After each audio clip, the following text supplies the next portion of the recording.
وعلى أهل بيته الطيبين الطاهرين المعصومين المظلومين ولعنة الله أعدائهم أجمعين.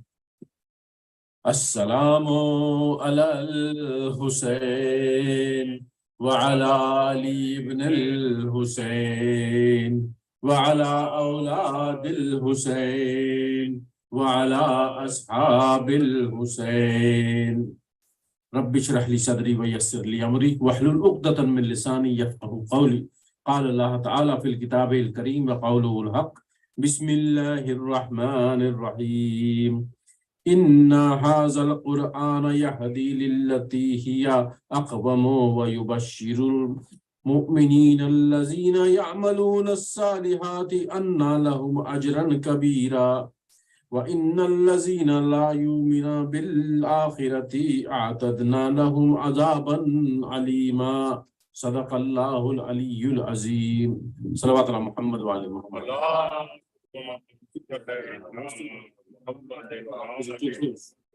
Is it too close? No, you're fine. You're fine? Yeah. Okay, thanks. Let me have the maneuverability to go close and go back. Inshallah. Sallu ala Muhammad wa ali Muhammad.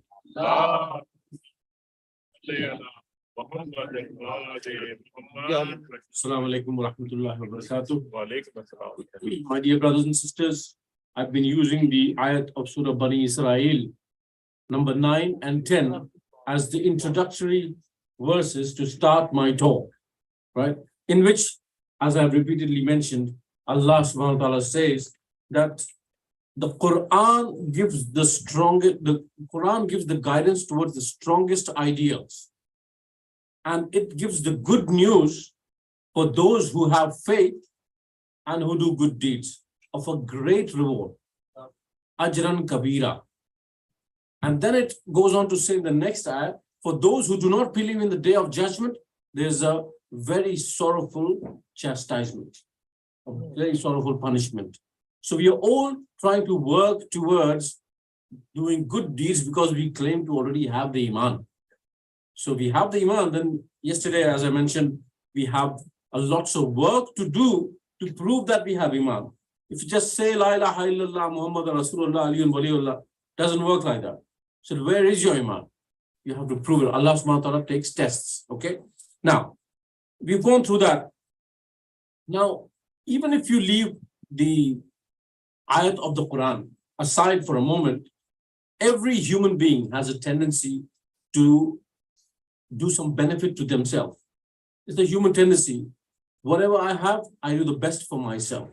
If I can do best for myself, I do the best for the others who I'm responsible for at least. And then for the people around me and the whole society. So generally the idea of human beings is that, we should benefit ourselves as much as we can. If you make an investment somewhere, you want to have some benefits out of it. You don't want to invest something, your time, your money, your energy, all the resources that you have, and just lose it. Nobody comes out to lose anything. In any field, whether you are in your sport, if you are in your school, if you're in your work, in your business, anything, you want to benefit yourself. Nobody wants to lose anything. So if you go with the idea of losing, then it is foolish. Everyone wants to benefit. In this world, we are here, now we are growing. What's the benefit? Okay, if we have food, we'll have good health. Then if we exercise, then we benefit by having a healthy body. Yeah. All that stuff is there. So once we leave this world, then we have to go somewhere where there's benefit. And that benefit we will reap from our investment in this world. Okay?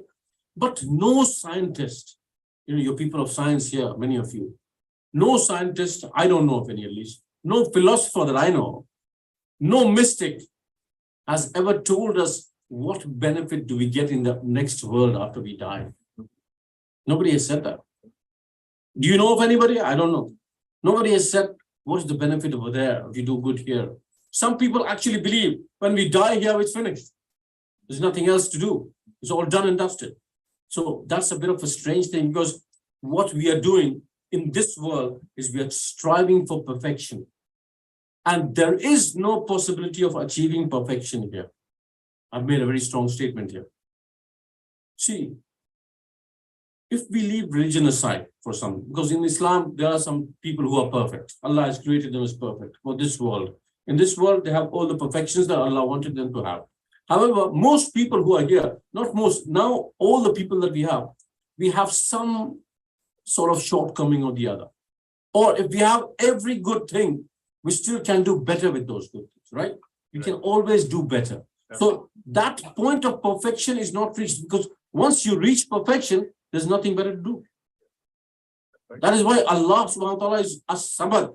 He's reached a stage, or he was always at the stage. He's not reached. Wrong statement, because when he reached means he wasn't there before. That's a wrong statement I made. He was always at a state where there was no improvement possible and there was no shortcoming possible. Always at the perfect state. So we always strive for perfection, to do the best. I want to look the best. I want to have the most money. But even if you have like $10 billion here, you could still have 10 billion in one.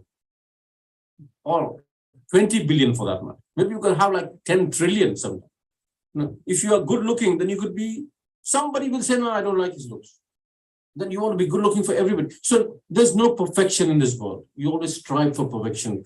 Now, if God has created us seeking perfection, then there must be a stage where we will reach perfection. Maybe not in this world, because we think this is the only life that we have. It is part of our existence. Remember, all of the youngsters and many of the elders as well, this is a part of our journey of life. This world is the lowest form of life or existence. Then we go to the next world, which we are more aware of the realities of existence. And then we reach the ultimate level of existence, which is in Jannah. And that is the only place where we can reach perfection. So we are not going to reach perfection yet. Nobody has been able to tell us what is there in the next world. Nobody has been able to tell us. I mean, I can go there. You can go there, but we'll not come back. Once we go there, we're not going to come back. So nobody can tell, except there was one. There was one who went and came back. And he told us what is there, what is Jannat, what is Jahannam, what is the state of people who are there who are good, and what is the state of people who are there who are bad. Salawat ala Muhammad wa ala Muhammad.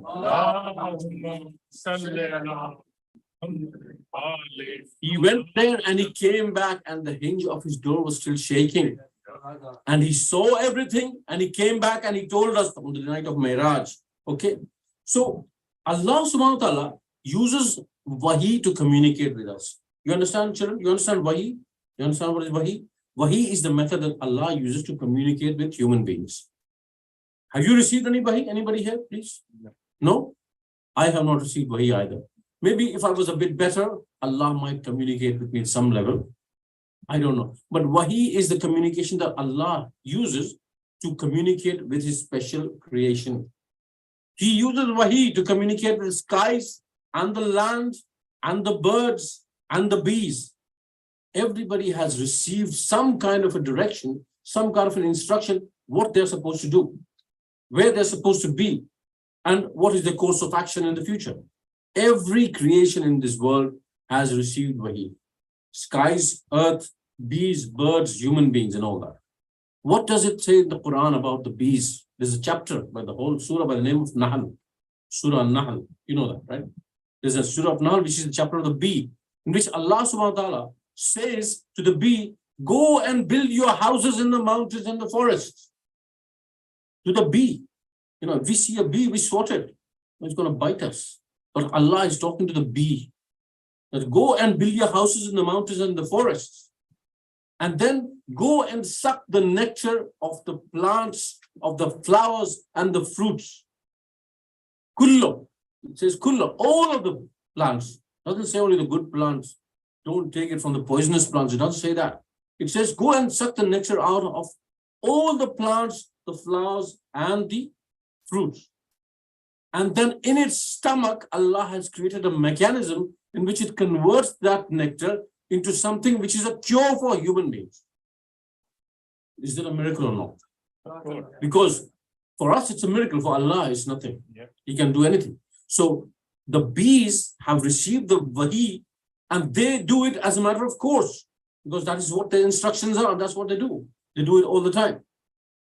How interesting, there is some power which makes sure that whatever nectar the bees suck from a poisonous plant or from a good plant or from wherever they suck it, in their stomach, they will churn it into a liquid, which will be something which is known as shafa for the human beings or a cure for the human being. What is the liquid? Do you know the name of the liquid? Honey. Sallu ala Muhammad wa ali Muhammad.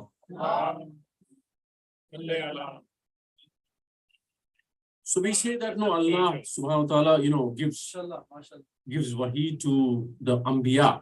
Anbiya is a plural for Nabi. Yeah. So Rasul is one Rasul. Rusul means many Rasuls. So he speaks to the Anbiya. He speaks to the Rusul, all the prophets and the messengers. Can Allah not speak to anybody else other than Nabi? Of course, if he wants, he can. Is there any proof that he has? In the Quran? Where is the proof? Salawat ala Muhammad wa ali Muhammad, mashallah. Let me stop here. Let me give you some compliments. So this is not part of my subject, but even though your center is small and you have few people here, what I see amongst you all and the youngsters is very, very encouraging. Alhamdulillah, ala kulli khair. Because it is to see that the children are learning and they're knowing and they're expressing. So may you carry on this thing forever, inshallah. And more people join this group of people who are there and do it and come here for the sake of Allah, for getting closeness to Allah subhanahu wa ta'ala. It doesn't matter who holds office, who is rich, who is poor, who is from which country and which language he speaks, and everything like that. Come here, get together, because if you don't break barriers, nobody else will. We have to get together and we have to know each other. Quran says, I created you in different tribes so that you get to know each other. And the youngsters are doing very well, and inshallah they'll do even better. Parents, keep working on them. Otherwise, it's not that like Maulana ne tarif kar diya, it's okay. You're doing a good job. No, we might be doing a good job, but you have to do even better. Like I said, there's no perfection. If you don't strive, if you stop striving, it's very easy to go astray here and there. Salawat ala Muhammad wa ali Muhammad.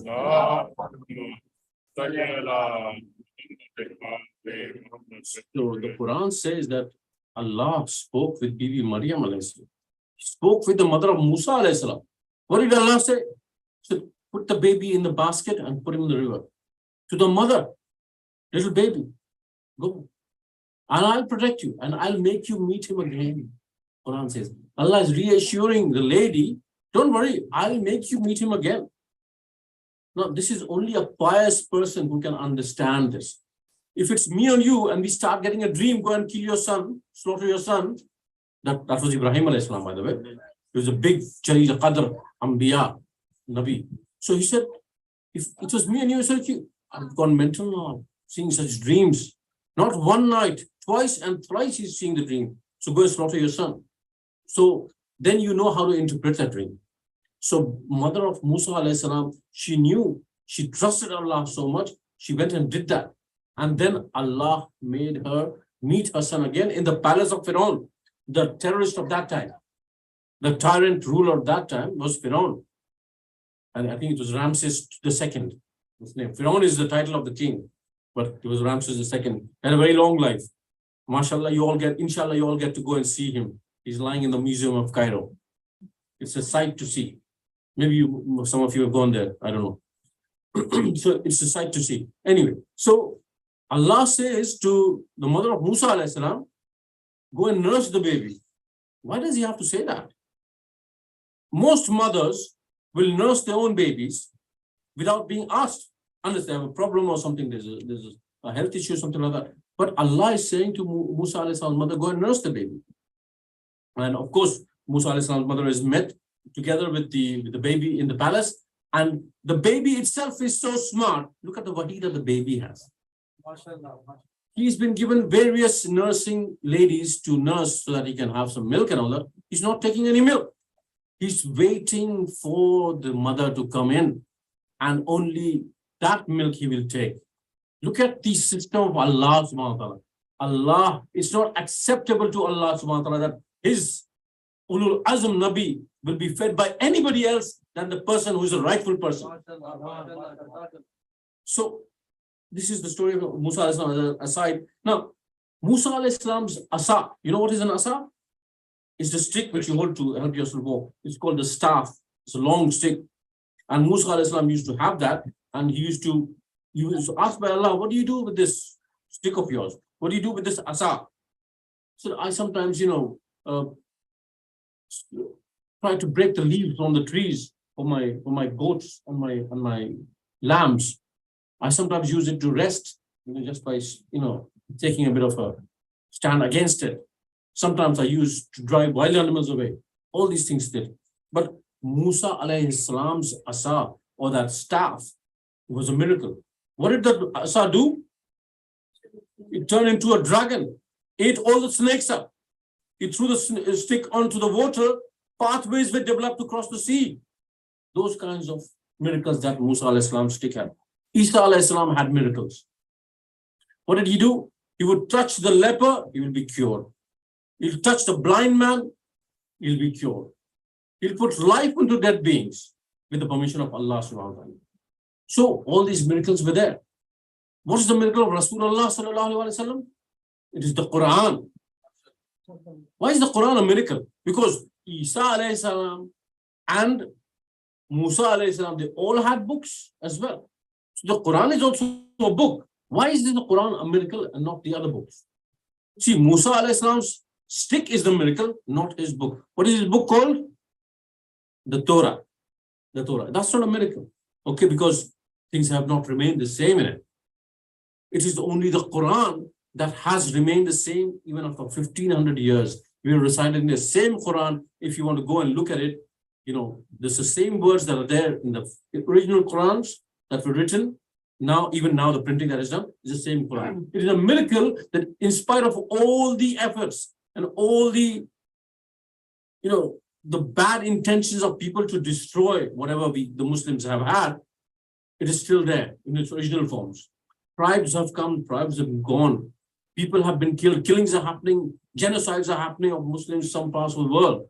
Yet the Quran, burnings have happened in the Quran, cartoons have been made, but the Quran remains intact. It's a miracle in itself that after so many, insidious efforts, the book remains the same. How come? Because Allah's intention is the greatest. His plan is the greatest. Nobody can destroy Allah's plan.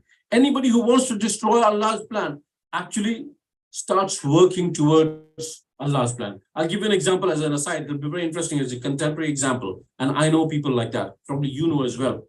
When this major incident in September 11th happened in your country, there was a lot of hatred against Muslims, right? Some of you might have felt it as well. A lot of hatred against Muslims. And people were looking at this Quran because there was a lot of propaganda against the Quran that this book is the one that terrorists are using. But they claim to be Muslims and the Muslims follow this book. So this is what it teaches violence and all that stuff. So many people took up the Quran to see what is this book trying to tell us. Why are they, hating us to destroy us? What have we done? This is the problem with people in this country. So why do the people hate us? Well, I'm not going to go into that. But the point is that there were many people who took up the book so that they could, dissect the Quran and actually could debate people who were favoring the Quran and say this is a wrong book. Those people, after reading the Quran, said, this is the book I was looking for all the time.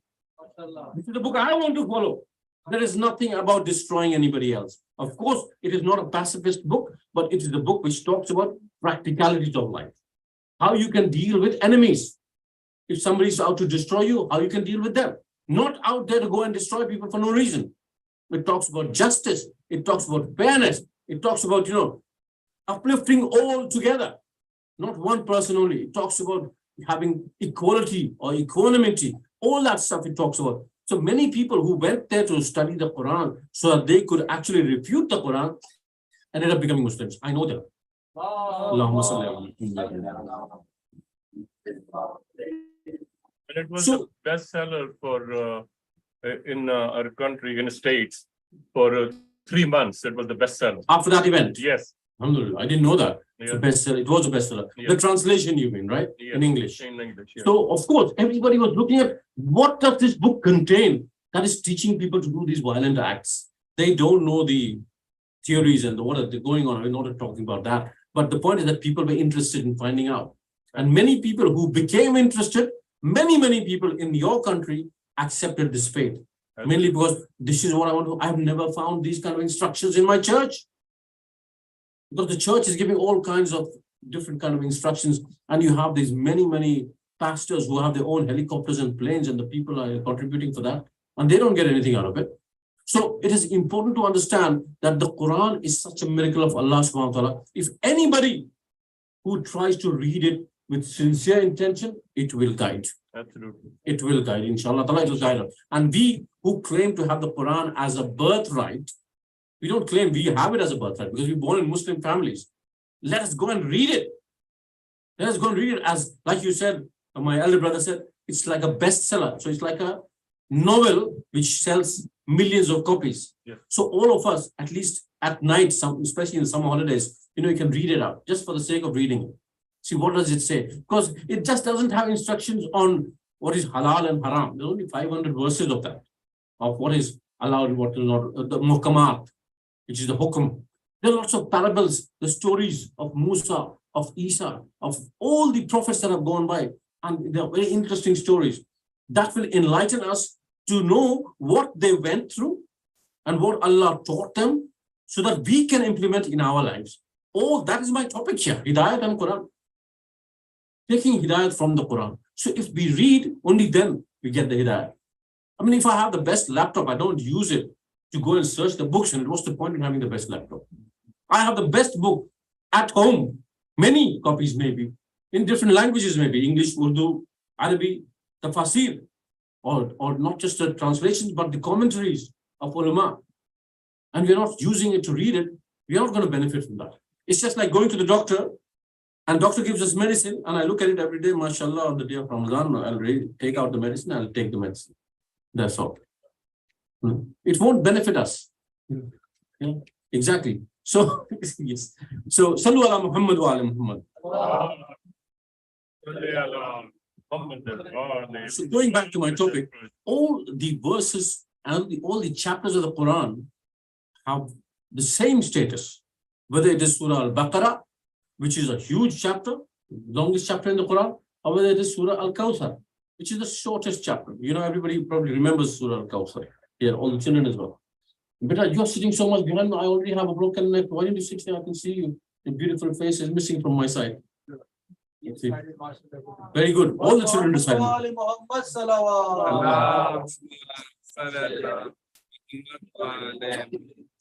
So Allah says that the status of each chapter is the same. There's nothing bigger chapter has bigger status. No. All chapters of the Quran have the same status. They might have a subject which is longer. They might have many subjects in one chapter, like it is there. Yet the status of each chapter is the same. Don't go by the size. That is what Rasulullah sallallahu alaihi wasallam said. All the Imams have the same status. Don't go by whether he's 35 years old or 5 years old or 7 years old. All the Imams have the same status, whether they are sitting or standing. What does it mean? It's not mean that he's sitting on the Farshi Azhar or he's standing in the outside on the pathway. No, it means whether they are being pacifist at that moment and agreeable, or whether they stand up and revolt. Both situations, they are the Imams. Which is why sometimes when they say, oh, Imam Hassan al-Islam was a very nice man. He was into doing some agreements for peace and all that. No, if Imam Hussain al-Islam was there at that time, he would have done the same thing what his brother did. Right? And Imam Hassan al-Islam, if he was there in the position of Imam Hussain al-Islam, he would have gone out and revolted. Because different times need different actions. And that is why Imams, whatever they do, they're doing it under the inspiration of Allah subhanahu wa ta'ala. Sallu ala Muhammad wa ala Muhammad.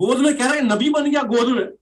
یحییٰ علیہ السلام کو اللہ نے بچپن میں نبوت دے دی. ارے نبی تو ہمیشہ کا ہوتا ہے, یہ کہاں سے لیا کہ جب بالغ ہوگا تب نبی ہوگا؟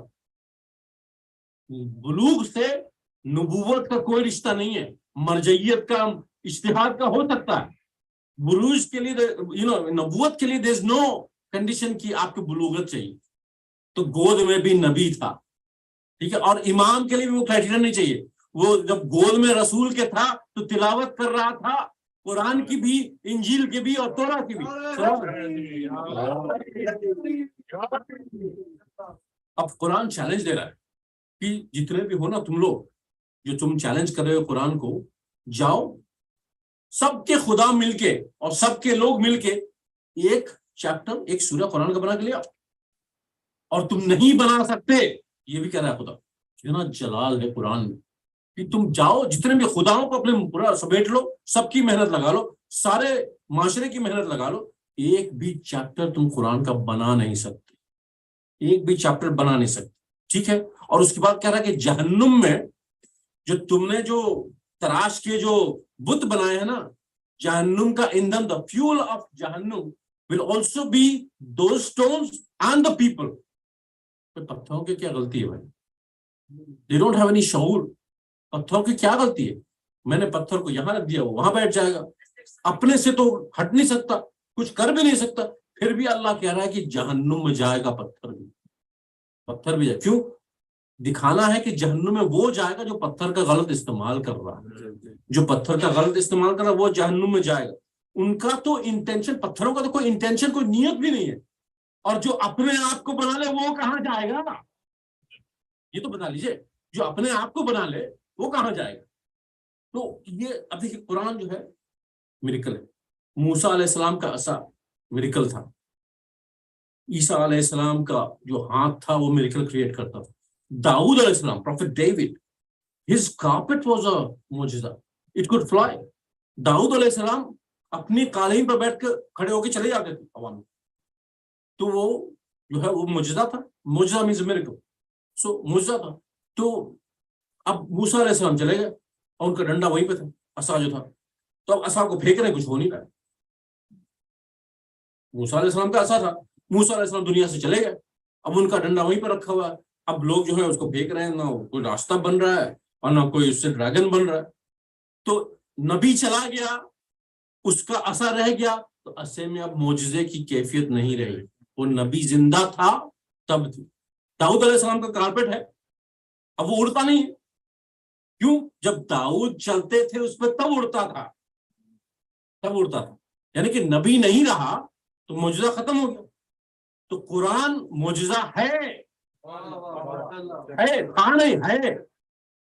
تو اس کا مطلب کہ کوئی نبی ہوگا, اب آپ مانے نہ مانے, وہ ہوگا تبھی وہ معجزہ ہے, یا نبی جیسا ہوگا تبھی معجزہ ہے. ٹھیک ہے. اب دیکھیں کہ قرآن کو جو ہے ہم نے کہہ دیا معجزہ ہے. اب آگے سلوات جو محمد عالم محمد پڑھیں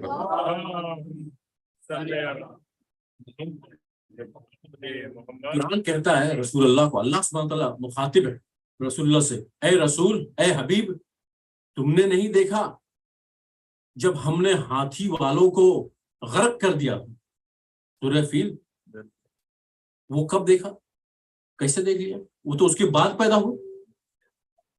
سورہ جب یہ نازل ہوئی ہے, جب ہاتھی والے جو آئے تھے, ابرہا جب آیا تھا اٹیک کرنے کے لیے کعبہ کے اوپر, it was before the birth of the prophet. اس وقت پروفیٹ کی پیدائش نہیں ہوئی تھی, بلکہ وہ اپنی ماں کے شکم میں تھے. ٹھیک ہے. تو اللہ کہہ رہا ہے کہ تم نے نہیں دیکھا, کیسے دیکھ لیں گے؟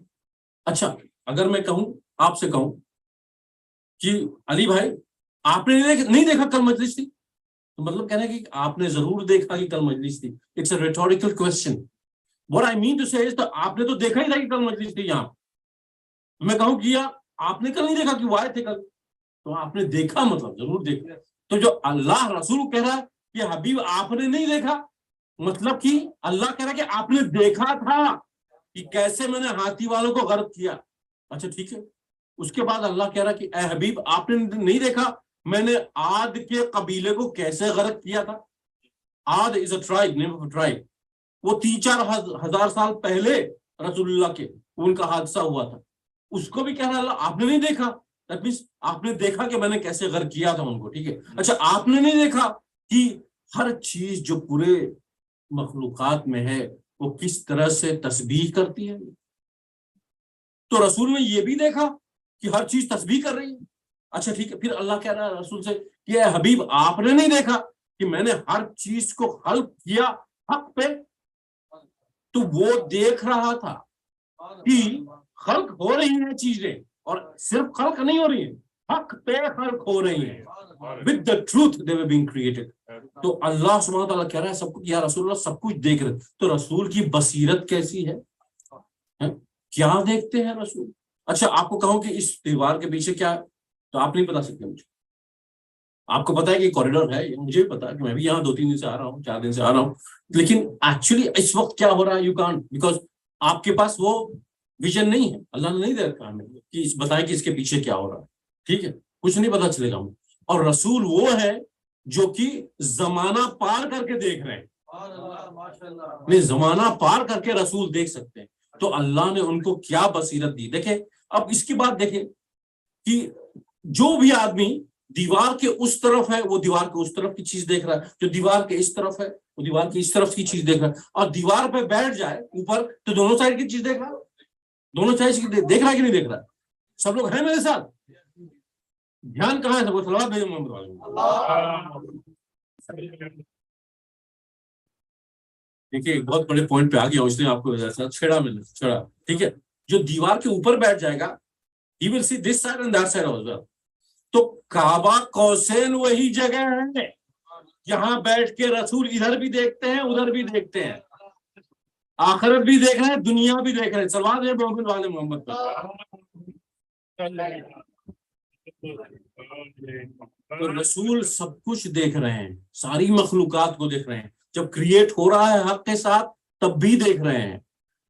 تو اللہ کہہ رہا ہے کہ اے رسول آپ سب نے کچھ دیکھ رہے ہیں, میری آنکھیں آپ کی طرف, میں آپ کو دیکھ رہا ہوں. I am watching over you.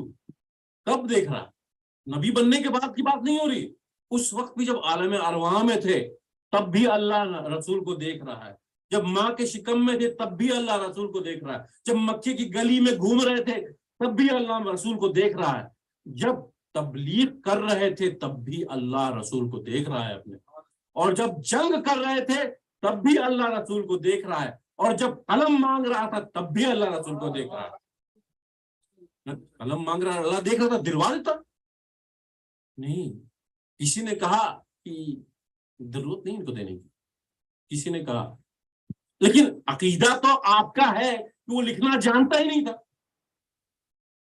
اگر کسی کو جو نہیں لکھنا جانتا ہے اس کو ہم قلم دے دیں تو کیا لکھے گا, اسکربل کرے گا کچھ, doesn't make any sense.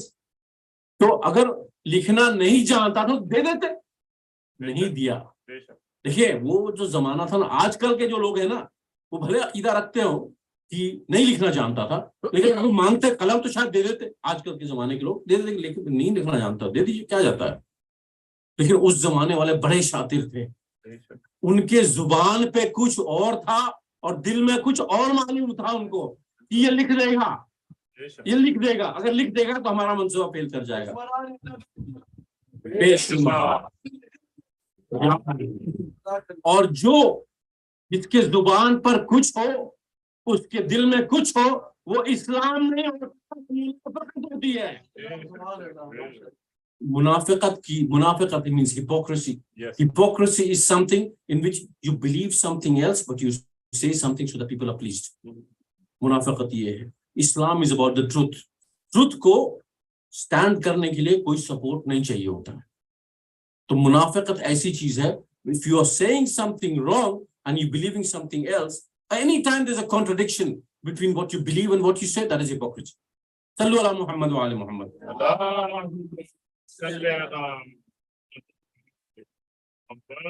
تو اللہ نے کہا قرآن میں فرشتوں سے کہ میں جو ہوں انی جاعلکم فی الارض خلیفہ, میں ارض پہ دنیا میں خلیفہ بنانے جا رہا ہوں. تو فرشتوں نے سوال کر دیا, یا اللہ اس کو خلیفہ بنائے گا جو فتنہ کرے گا, جو خون ریزی کرے گا, جو کلنگز کرے گا؟ تو کیوں کہا بھائی؟ فرشتے یعنی کہ دیکھ رہے تھے نا کہ کوئی کرتا ہوگا نا, کچھ دیکھا ہوگا انہوں نے کہ یہ جو ہے مارے گا، یہ کاٹے گا، جو بھی ہو.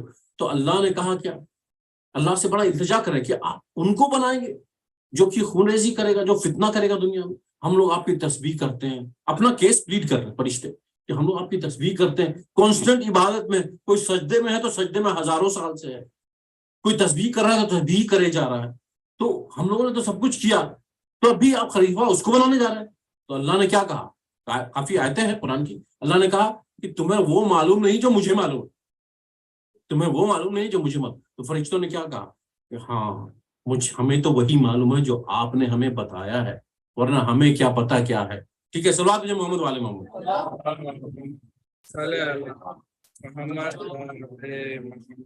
دیکھیے اللہ بنائے گا خلیفہ، اس پوائنٹ پہ پھر میں آگے جو کل کروں، اللہ خلیفہ بنائے گا. اللہ نے کہا میں خلیفہ بناؤں تو اللہ ہی بنائے گا. اب رسول اللہ نے کیا کہا، جتنی بھی صحیح کتابیں ہیں نا سب کو جا کے دیکھ لیجیے، صحیح بخاری دیکھ لیجیے آپ، سنن نسائی دیکھ لیجیے آپ، سنن ابی داؤد دیکھ لیجیے آپ، حاکم کی مستدرک دیکھ لیجیے، کئی کتابیں اور بھی ہیں، اتنا نام لوں میں. تو سب میں لکھا ہے الگ الگ الفاظ کے ساتھ، مفہوم ایک ہی ہے. رسول اللہ صلی اللہ علیہ وسلم نے بتایا، صلی اللہ علیہ وآلہ وسلم نے بتایا کہ میرے بعد میرے خلیفہ 12 ہوں گے. الگ الگ ورڈز ہیں لیکن اس میں سب کا مفہوم the meaning is same کہ میرے بعد میرے خلیفہ 12 ہوں گے. میرے کس کے خلیفہ، کس کے، نبی کے. ٹھیک ہے، نبی کے خلیفہ 12 ہوں گے. بنائے گا کون، اللہ بنائے گا، اللہ بنائے گا، لیکن نبی کے خلیفہ 12 ہوں گے. ٹھیک ہے. اچھا اب یہ دیکھ لیں، خلیفہ بنائے گا اللہ اور نبی کے ہوں گے 12، اور اس کے بعد نبی نے یہ کہا کہ جب تک یہ 12 خلیفہ ہوں گے دین کی عزت رہے گی. جب دین کی عزت ہے تو 12واں ہے، 12واں ہے، اور 12واں ہے تو دین ہے. بہت سائڈ فلپ سائڈ، جب دین کی عزت ہے، آپ یہاں آ رہے ہیں، نمازیں پڑھ رہے ہیں، روزے رکھ رہے ہیں، حج کر رہے ہیں، تو دین کی عزت ہے، مطلب 12 میں سے کوئی ہے، اور 12واں ہے تبھی دین ہے. وہ تو فلپ سائڈ دیکھیں. تو یہ چیز جو ہے نبی نے جو بتایا تو اس کو مینیفیسٹ ہوتے ہوئے ہم دیکھ رہے ہیں کہ 12واں ضرور ہے، ورنہ دین ہی نہیں ہوتا ہمارے ساتھ. اس کی اور بھی اس کی ڈیٹیلز ہیں، اس پہ نہیں جاؤں گا میں. تو اب دیکھیں کہ کیا ہوا، اللہ نے کہا کہ میں خلیفہ بناؤں گا، نبی نے کہا میرے بعد 12 خلیفہ ہوں گے. اور عوام جب خلیفہ بناتی ہے نا تو بڑا مسئلہ ہوتا ہے. میں اختتام کر رہا ہوں. عوام جنرلی عوام اگر اللہ کا کام خود لے لینا تو بڑا مسئلہ، بہت پھٹا ہو جاتا ہے. کیوں؟ کیونکہ اللہ بنائے گا خلیفہ تو اللہ ہے سب سے عظیم، سب چیز میں پرفیکشن ہے، تو جو بھی کریٹ کرے گا وہ بیسٹ کریٹ کرے گا اس سچویشن کے لیے. ٹھیک ہے، تو اللہ کا کام یہ ہے. لیکن اگر عوام اللہ کا کام لے لے کے ہم بنائیں گے تو ایک خلیفہ تھے شراب کے نشے میں جمعے کی نماز بدھ کو پڑھائی. ابھی نام نہیں لے، اللہ ستار ہے تو نام کو بھی چھپا کے رکھتے ہیں آپ. تو خلیفہ نے جمعے کی نماز بدھ کو پڑھا دی. اس کے بعد اور اس کے پڑھانے کا وقت اور پڑھاؤں تو لوگوں نے ہاتھ جوڑ لیا، بھیا ٹھیک ہے بہت ہو گیا آج کے لیے رہنے دے. تو جمعے کی نماز، جمعہ جو ہے افضل ترین دن ہے ہفتے کا. ٹھیک ہے، اور قرآن میں کہیں پہ یا کسی حدیث میں آیا ہے کہ بدھ جو ہے کافی ڈیفیکلٹ ڈے ہے ہفتے کا. تو افضل ترین کام کو سب سے بدترین دن میں کر گیا. تو عوام کا حال یہی ہے، جب اللہ کا کام لے لیتی ہے عوام تو بدترین کام کرنے لگتی ہے افضل ترین کام کو. دیکھیے ہمارے لیے جو ہے نا کہ ہم سب جاتے ہیں، حج میں جاتے ہیں، عمرے پہ جاتے ہیں، تو ہم لوگ طواف کرتے ہیں کعبے کا. ٹھیک ہے، آپ کی بات میں تو طواف کرتے ہیں کعبے کا. کیوں کرتے ہیں طواف کعبے کا؟ یو نو واٹ از طواف؟ Going round anticlockwise 7 times. اگر 7 times آپ کعبے کے طواف کریں گے تو ایک طواف کہلاتا ہے. 7 rounds اگر آپ کر لیں گے تو ایک طواف کہلاتا ہے. وہ امپورٹنٹ چیز ہے عمرہ یا حج کی. تو کیوں کرتے ہیں ہم لوگ کعبے کی طرف، کعبے کے اطراف میں کیوں کرتے ہیں؟ کعبہ کیا ہے؟ اللہ کا گھر ہے. اللہ کو دیکھا آپ نے رہتے ہوا کیا آپ نے کہ اللہ کا گھر کیسے کہا بھائی؟ آپ نے صحیح کہا، سوال جو محمد والے نہیں، اللہ نے ایک اپنے لیے گھر بنا دیا ہے تاکہ ہم لوگ فوکس کر سکیں کیونکہ ہم لوگوں کا نا ڈسٹریکشن بہت ہوتا ہے. تو ہم لوگ فوکس کر سکیں ایک ہی جگہ، ایک ہی ڈائریکشن میں عبادت کریں ہم لوگ. ٹھیک ہے، ٹھیک. اب وہ تو پتھر کا مکان ہے ایک طرح کا، ٹھیک ہے، اس کے اوپر چڑیا بھی اڑتی ہے، چڑیا جو ہے اپنا ایکسکریشن بھی جاتا ہے، تو کوئی اس کا ایسا کوئی اس منزل کا جو کنسٹرکشن ہے اس کی جو ہے اہمیت کیا ہے، ایک طرح کا کنسٹرکشن ہے وہ، تو اس کا میٹافوریکل جو ہے نا ایک میننگ ہے اس کہ اللہ نے کہا کیا کہ جب وقت کے حجت کی چاروں طرف گھومتے رہو گے تب صحیح راستے پہ رہو گے، فوکس میں رہو گے. اگر وقت کے حجت کو چھوڑ دو گے، کسی اور کا طواف کرنے لگو گے تو تم بھی جو ہے بکھر جاؤ گے، تم بھی بکھر جاؤ. اور یہ ہو رہا ہے ہمارے معاشرے میں. لوگ جب وقت کے حجت کو چھوڑ دیتے ہیں اور دوسرے خلفاء بنا لیتے ہیں اور دوسرے اپنے لیڈرز بنا لیتے ہیں تو یہ ہوتا ہے کہ ہم کو سمجھ نہیں آتا کہ ہم کیا کریں، قرآن کیسے سمجھے، حدیث کیسے سمجھے. سب اپنے آپ میں ہی جو ہے آیت اللہ گوگلی سے جو ہے وہ اپنے آیت اللہ بنتے رہتے ہیں. تو یہ بڑا پرابلم ہوتا ہے. اس لیے ہم بہت خوش قسمت ہیں کہ ہمارے لیے یہ ائمہ اطہار ہیں جن کو ہم پہچان رہے ہیں اور ہم وقت کی حجت کو پہچان رہے ہیں. اگر ہم پہچان رہے ہیں ان کو تو ہمیں یہ بھی جاننا ہے کہ وہ ہم سے چاہ کیا رہے ہیں. ہمارے پاس گائیڈنس ہے کتابوں میں، ہمیں صرف یہ کرنا ہے کہ جو وہ چاہ رہے ہیں اس کو جان لے اور اس کو عمل کرے. صلو علی محمد وعلی محمد. آج کی تقریر کو اس سے آگے میں نہیں لے جاتا. دیکھیے آج جو ہے اس وقت کا حجت جو ہے کربلا پہنچ چکا ہے اور اس کے وقت کافی ڈیفیکلٹ وقت آ گیا ہے. امام حسین علیہ السلام اپنے ساتھی کو اپنے کھوج رہے ہیں، کہاں کون ہے جو میری مدد کرے گا. بہت لوگ آئے تھے مکہ سے آئے، راستے میں بھی کئی لوگ چلے گئے کہ بھائی اس میں کوئی فائدہ نہیں ہونے والا ہمارا. وہ کیا فائدہ دیکھ رہے تھے؟ جیسے میں نے بینیفٹس کی بات کی، دنیا میں کیا فائدہ ہوگا. دنیا میں کبھی یہ کچھ لوگ سوچ کے آئے تھے کہ بھائی امام جنگ جیتیں گے تو ہمیں بھی کچھ منسٹری ملے گی، کچھ عہدہ ملے گا، کچھ پیسے کہیں سے جو ملے گا، مال غنیمت ملے گا. وہ سب کچھ نہیں ہونے والا. سب کچھ جس کو دکھتا جا رہا تھا راستے میں وہ جاتے جا رہے تھے.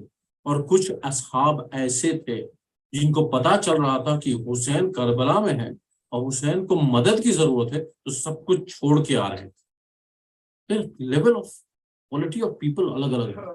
اور اس میں سے ایک تھے حضرت حبیب ابن مظاہر، کوفہ کے تھے، بنی اسد کے سرداروں میں سے. اور اس کے بعد ان کو ایک قاصد آ کے خط دیتا ہے جب وہ کھانے کے ٹیبل پر بیٹھ رہے ہیں. تو کھانے کے ٹیبل جب رزق کے ساتھ بیٹھتے ہیں نا تو یہ کہا جاتا ہے کہ کسی کے لیے نہ اٹھیں آپ انلیس کی وقت کا امام نہ آ جائے. کسی ماں باپ بھی آ جائے نہیں، اگر بیٹھ چکے ہیں تو آپ کھائیے، کھانا کھائیے. تو اس کے پہلے آپ ماں باپ کا اہتمام کر لیجیے، وہ الگ چیز ہے. لیکن حبیب کھانے پر بیٹھ چکے ہیں، دستک ہوتی دروازے پر. کون ہے؟ غلام نے کہا کہ حسین کا قاصد آیا. حسین کا قاصد نام سنتے ہی حبیب جو ہے کھڑے ہو گئے، امامہ کچھ نہیں لگا، ننگے پیر دروازے پر. تو حسین کا قاصد خط لیا. دیکھیے کیا محبت. خط لیا، حسین علیہ السلام کا نام جہاں تھا چوما، اس کے بعد خط کو کھولا اور اس کے بعد کیا لکھا تھا امام حسین نے؟ اعلی رجلا فقیہ، اس مرد کے لیے جو فقیہ ہے، جو نالجبل ہے. اگر امام وقت کسی کو ایڈریس کرے کہ تم بہت نالجبل ہو تو اس کا سوچے کتنا درجہ ہوگا.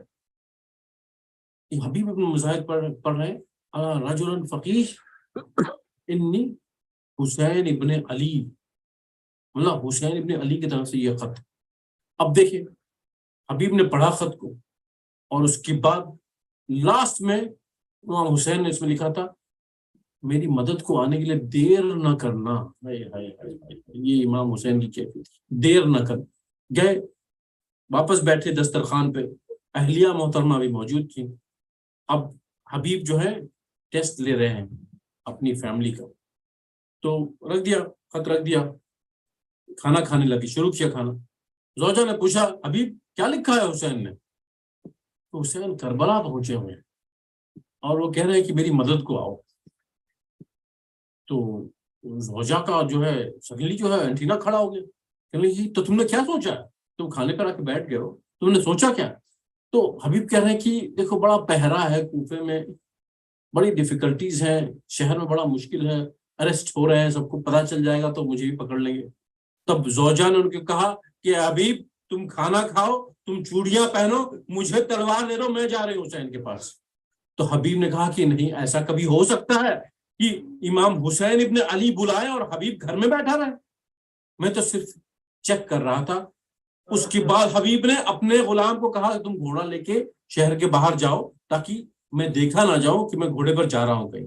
وہ گھوڑا لے کے جو ہے وہ ان کا غلام چلا گیا باہر, اور حبیب دبتے قدم سے پچھلی سڑکوں سے ہوتے ہوئے کہیں کہیں سے وہ پہنچے جہاں پر ان کا گھوڑا تھا. اب وہ غلام گھوڑے کے ساتھ انتظار کر رہا تھا. اچھا, بیچ میں جب جا رہے تھے ان کی ملاقات مسلم ابن اوسجا سے ہوئی.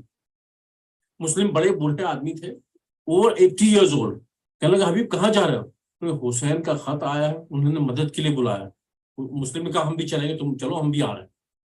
تو جب حبیب پہنچے اپنے غلام کے پاس تو دیکھا غلام جو ہے گھوڑے سے باتیں کر رہا ہے, بور ہو رہا تھا, باتیں کر رہا ہے کہ اے میرے گھوڑے, اگر میرا آقا نہ آ پایا, اگر میرا آقا نہ آ پایا نا, کیونکہ شہر میں بہت ساری پہرے داری ہے, تو میں تمہارے ساتھ جاؤں گا حسین علیہ السلام کی مدد کرنے کے لیے. حبیب نے جب یہ سنا نا تو آنکھوں میں آنسو آ گئے کہ آج جو ہے غلام کو بھی حسین پہ ترس آ رہا ہے کہ ایسے دن آ گئے امام حسین علیہ السلام. امام حضرت حبیب نے گھوڑا لیا اور اپنے غلام کو کہا کہ جاؤ میں تمہیں آزاد کرتا ہوں, تم کو جہاں جانا ہے جاؤ, میں جا رہا ہوں حسین کی مدد کے لیے. تو غلام نے کہا آقا جب آپ جا رہے ہیں حسین کی مدد کے لیے تو مجھے بھی لیتے جائیے, مجھے اس وقت کیوں آزاد کر رہے ہیں؟ کیا دیکھیں کیا احساسات تھے لوگوں کے, کچھ لوگوں کے. حبیب پہنچے, خیمے کے پاس پہنچنے لگے تو امام حسین باہر نکل آیا خیمے سے کہ میرا دوست آ رہا ہے, میں استقبال کروں گا خود. تو بی بی زینب نے دیکھا اپنے خیمے سے کہ حسین خیمے کے باہر چلے آئے. لیکن کیا بات ہے, فضا سے پوچھوایا کہ حسین بھیا کیوں باہر نکل کے آئے؟ کہنے کہ میرا دوست حبیب آ رہا.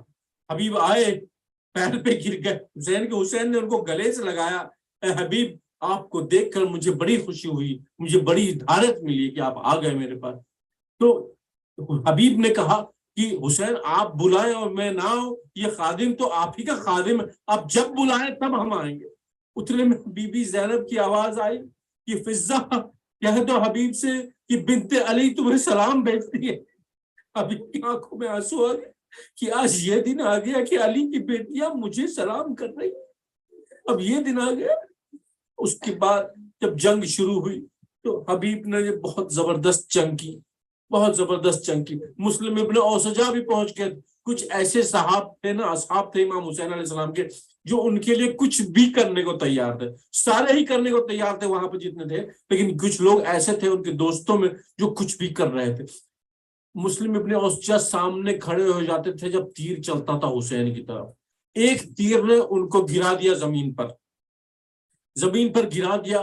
تو حبیب پہنچ گیا مسلم کے پاس, کہنے لگے کہ مسلم اگر میں تھوڑی دیر کے بعد تمہارے ساتھ موت کی طرف نہ آ رہا ہوتا نا تو میں کہتا کہ تم مجھے بتاؤ تمہاری کیا وصیت ہے, میں پورا کروں گا تمہاری وصیت کو. تو مسلم نے کہا کوئی وصیت نہیں. حبیب نے کہا پھر بھی تمہاری اہلیہ اور بچہ یہاں پہ, ان کو میں بتا دوں گا, تم وصیت کر کے بتاؤ تو مجھے. پھر کہنے لگی کوئی وصیت نہیں. اشارہ کیا حسین کی طرف, ان کو اکیلا نہ ہونے دینا, کبھی اکیلا نہ ہونے دینا. جب حسین دوڑے ہوئے آئے, مسلم نے اپنی آنکھیں کھول کی زیارت کی, کہا مولا میں نے آپ کی دوستی کا, آپ کی غلامی کا حق ادا کیا کہ نہیں کیا؟ حسین نے کہا مسلم میں تم سے راضی, میرے بابا راضی, میری ماں بھی راضی, میرے نانا بھی راضی, اللہ بھی راضی. مسلم کی آنکھیں بند ہو گئی اس وقت. اتنے میں دوڑتا ہوا ایک بچہ چلا آیا خیمے سے باہر. اس کی تلوار جو ہے خط کھینچ رہی تھی زمین پہ. امام نے دیکھا یہ کون بچہ ہے. لوگ اس کو پچکار کے اس بچے کو لے کے آئے, امام کے پاس لے کے آئے. یہ کہنے لگا بچہ تمہارے والد کا کیا نام ہے؟ کہنے لگا والد یہی تو ہے ہمارے, مسلم کے والد یہ والد ہے. کہنے لگا کہ تم جاؤ, اب تمہارے والد نے قربانی دے دی, تم جاؤ اپنی ماں کے پاس جاؤ. تو ماں ہی نے تو باندھ کے بھیجا ہے. حسین کے آنسو آ گئے. یہ بچے ایسے تھے جن کی مائیں جو ہے قربانیوں کے لیے بھیج رہی تھی. حبیب ابن مظاہر جب جنگ لڑے تو ایک طرف کی ان کی جو لشکر تھا امام حسین کا اس کے سپہ سالار تھے، اور جب جنگ لڑے تو ایسی جنگ لڑے کہ دشمن دیکھتے رہ گئے کہ یہ جو بنی اسد کا سردار کس طریقے سے جنگ لڑتا، اور جب وہ گرے تو امام حسین علیہ السلام نے ان کا سر اپنے گود میں لیا، اے حبیب میں اب اکیلا ہو گیا، میرے دوست تم چلے گئے، ہمیں اس دنیا سے چھوڑ کے جا رہے ہو۔ کہنے لگے کہ حبیب نے کہا اے امام حسین علیہ السلام، اگر مجھ میں اللہ سبحانہ و تعالیٰ مجھے 1000 بار زندہ کرتا نا تو میں 1000 بار آپ کے لیے لڑتا آگے۔ اللہ لعنت اللہ علی القوم الظالمین وسیعلم الذین ظلموا ای منقلب ینقلبون انا للہ و انا الیہ راجعون۔ اے اللہ تو ہماری جو بھی عبادت ہے قلیل اس کو اپنے بارگاہ میں قبول فرما، ہمیں توفیقات میں اضافہ فرما کہ ہم جو ہیں امام حسین کی اصحاب کے بتائے ہوئے راستے پر چل سکیں۔ ربنا تقبل منا انک انت السمیع العلیم۔ ماتم حسین۔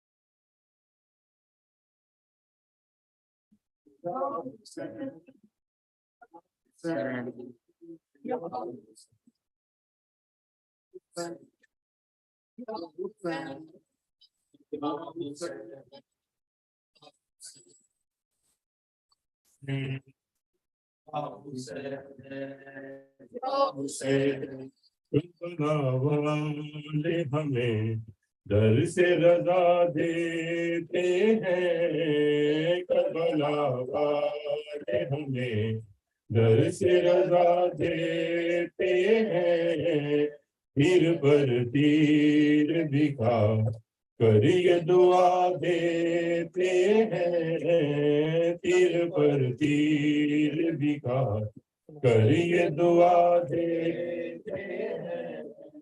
ہائے نانا تیری امت کے بے رحم نہیں، ہائے نانا تیری امت کے بے رحم نہیں، مہمان بلا کر یہ دغا دیتے ہیں، گھر پہ مہمان بلا کر یہ دغا دیتے ہیں، کربلا والے ہمیں در سے رضا دیتے ہیں، اب نہ مانگیں گے کبھی پانی چٹا لوٹاؤ، اب نہ مانگیں گے کبھی پانی چچا لوٹاؤ، خشک ہونٹوں سے یہ ماں تم صدا دیتے ہیں، خشک ہونٹوں سے یہ ماں تم صدا دیتے ہیں، کربلا والے ہمیں در سے رضا دیتے ہیں، کیسے حافظ سے کوئی قرآن کو بھی نہ سمجھے، کیسے حافظ سے کہ قرآن کو بھی نہ سمجھے، ذبح کرتے ہیں تو پانی بھی پلا دیتے ہیں، ذبح کرتے ہیں تو پانی بھی پلا دیتے ہیں، کربلا والے ہمیں در سے رضا دیتے ہیں، کیسے ظالم کے سونے بھی نہ پائے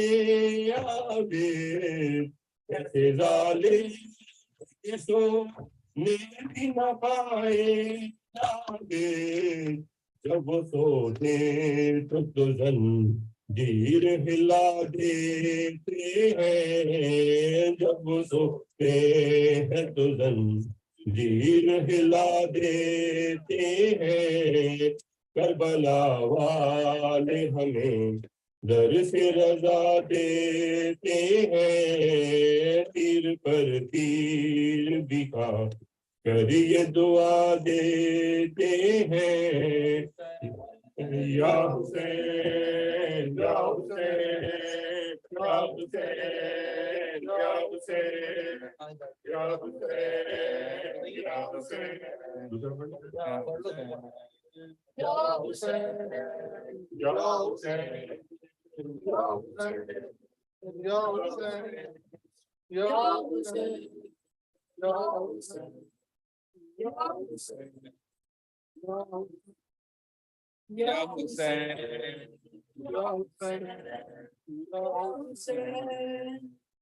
قدموں سے سکینہ نے یہ منظر دیکھا چند قدموں سے سکینہ نے یہ منظر قدموں سے سکینہ نے یہ منظر دیکھا اے شمر کا پاپ شمر کا پاپ چلتا ہوا بندر دیکھا چند قدموں سے سکینہ نے یہ منظر دیکھا چند قدموں سے سکینہ نے یہ منظر دیکھا اے خاک پر گرتی رہی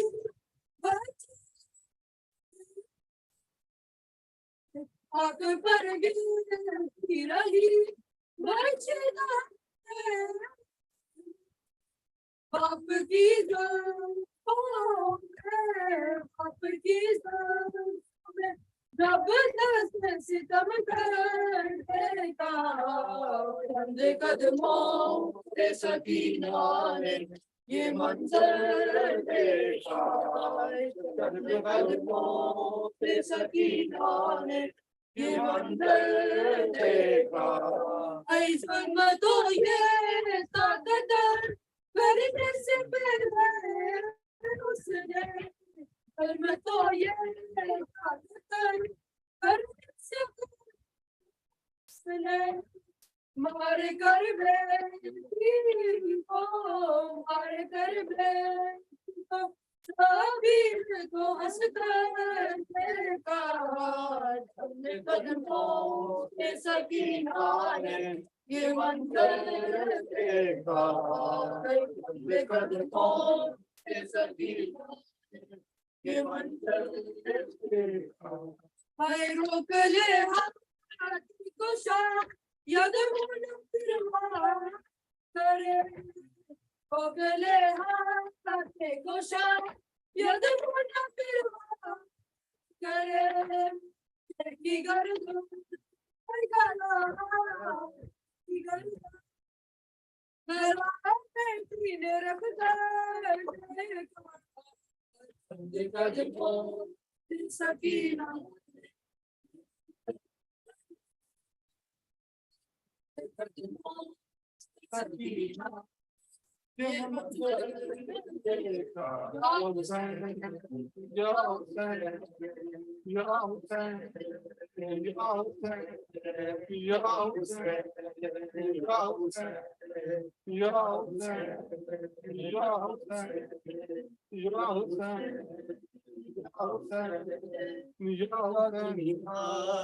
سکھانے والی آئی بازار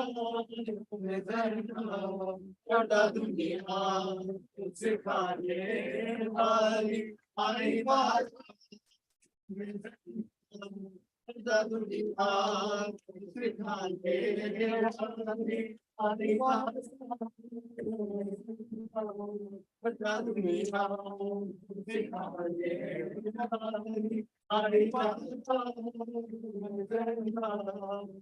دنیا سکھانے والی آئی گھر سے باہر بھی نہ آنے والی گھر سے باہر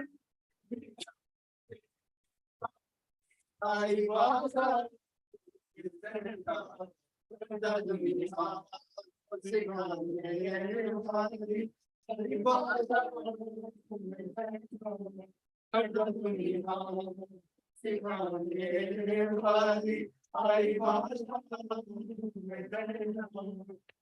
بابا چھڑائے تھے کئی بار رسید بابا سے چھڑائے تھے کئی بار رسید کہہ دیا ساتھ کرانے والی کہہ دیا ساتھ کرانے والی بات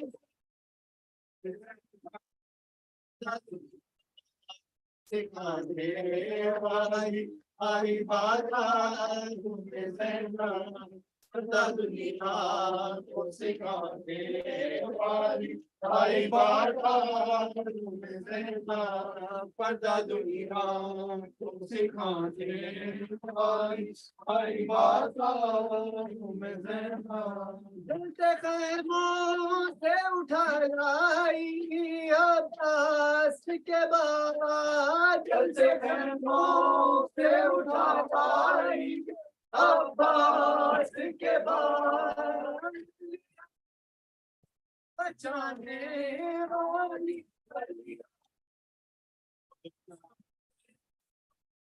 آئی بات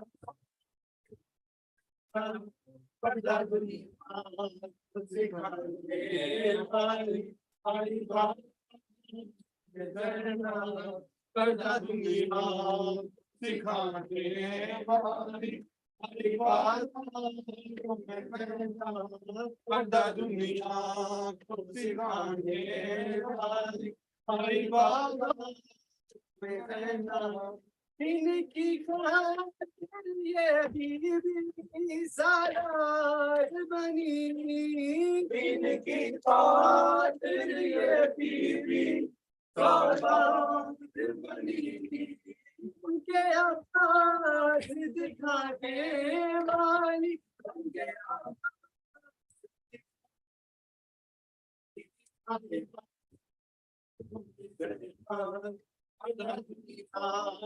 سکھانے والی آئی بات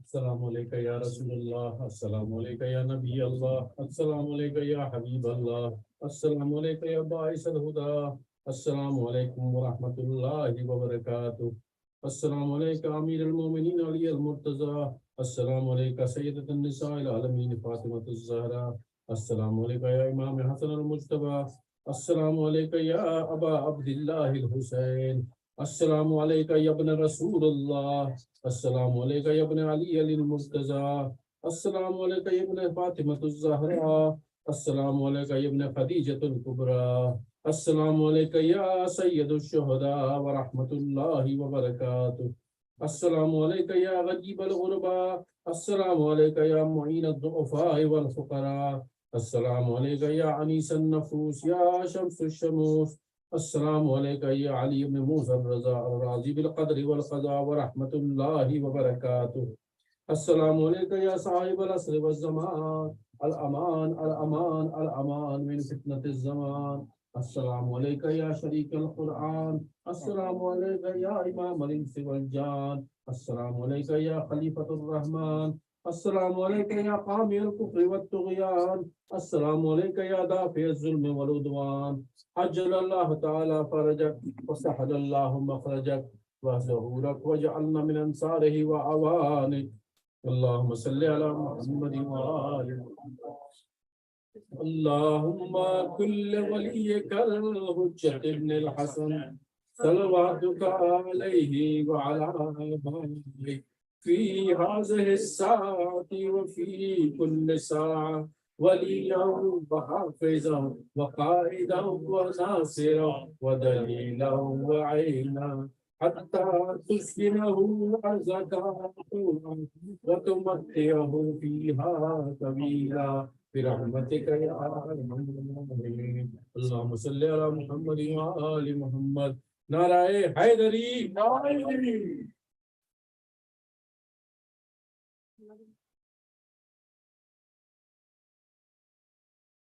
آگے آگے بچوں آگے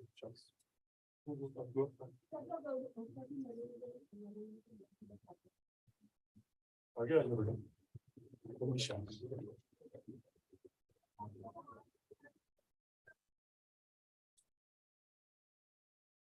اللهم صل على محمد وعلى آله وصحبه. Surah Fatiha for the being of the sponsors of tonight's Majlis, Sister Muharram and inshallah.